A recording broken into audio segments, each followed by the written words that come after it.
ಶೃಣ್ವಂತು ವಿಶ್ವೇ ಅಮೃತಸ್ಯ ಪುತ್ರಾಃ. ಹೇ ಅಮೃತ ಪುತ್ರರೇ, ನನ್ನ ಮಾತನ್ನ ಕೇಳಿ. There is no guarantee that you will be born as human being in your next birth. ನನ್ನ ಮಾತನ್ನ ಕೇಳಿ. ಉತ್ತಿಷ್ಠತ ಜಾಗ್ರತ ಪ್ರಾಪ್ಯವರಾನ್ಯಬೋಧಿತ. ನನ್ನ ಮಾತನ್ನ ಕೇಳಿ.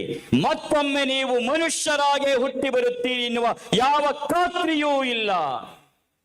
ಯಾರಿಗಾರು ಇದೆಯಾ ಮುಂದಿನ ಜನ್ಮದಲ್ಲಿ ನಾವು ಮತ್ತೆ ಮನುಷ್ಯರಾಗೆ ಹುಟ್ಟಿ ಬರ್ತೀವಿ ಅಂತ? ಹಾಗಾದ್ರೆ ಈಗೇನು ಮಾಡಬೇಕು? ವಿವೇಕಾನಂದರು ಆತ್ಮ ಸಾಕ್ಷಾತ್ಕಾರ, ಭಗವತ್ ಸಾಕ್ಷಾತ್ಕಾರ, ಸ್ವಸ್ವರೂಪ ದರ್ಶನ ಇದ್ಯಾವ ಮಾತನ್ನು ಹೇಳಲ್ಲ. ಅದಕ್ಕೆ ನಂಗೆ ಅವ್ರು ಇಷ್ಟ ಆಗಿತ್ತು. ಅವ್ರು ಯಾವುದು ಈ ತರ ಭಗವತ್ ಸಾಕ್ಷಾತ್ಕಾರ ಮಾಡ್ಕೋ, ಆತ್ಮ ಸಾಕ್ಷಾತ್ಕಾರ ಮಾಡ್ಕೋ, ಏನು ಮಾತನ್ನು ಹೇಳಲ್ಲ.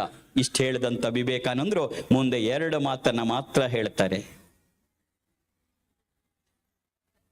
There is no guarantee that you will be born as human being in your next birth ಅಂತ ಹೇಳಿದ ವಿವೇಕಾನಂದರು ಮುಂದುವರಿಸಿ, each soul is potentially divine. ಎಲ್ಲರ ಆಂತರ್ಯದಲ್ಲಿ ದೈವಿಕ ಶಕ್ತಿ ಇದೆ. ಎಲ್ಲರಲ್ಲೂ ಇದೆ. ಅಪ್ಪಾಜಿಲಿದೆ, ಅವರಲ್ಲಿದೆ, ಇವರಲ್ಲಿದೆ ಅಲ್ಲ. Each soul is potentially divine.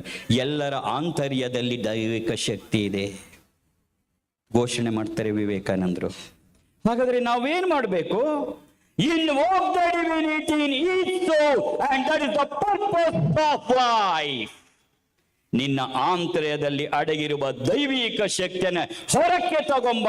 ಇದೇ ಜೀವನದ ಪರಮ ಉದ್ದೇಶ ಅಷ್ಟೇ. ಎಲ್ಲರ ಆಂತರ್ಯದಲ್ಲಿ ದೈವಿಕ ಶಕ್ತಿ ಇದೆ, ಇದನ್ನ ಹೊರಕ್ಕೆ ತಗೊಂಬ. ಇದೇ ಜೀವನದ ಪರಮೋದ್ದೇಶ.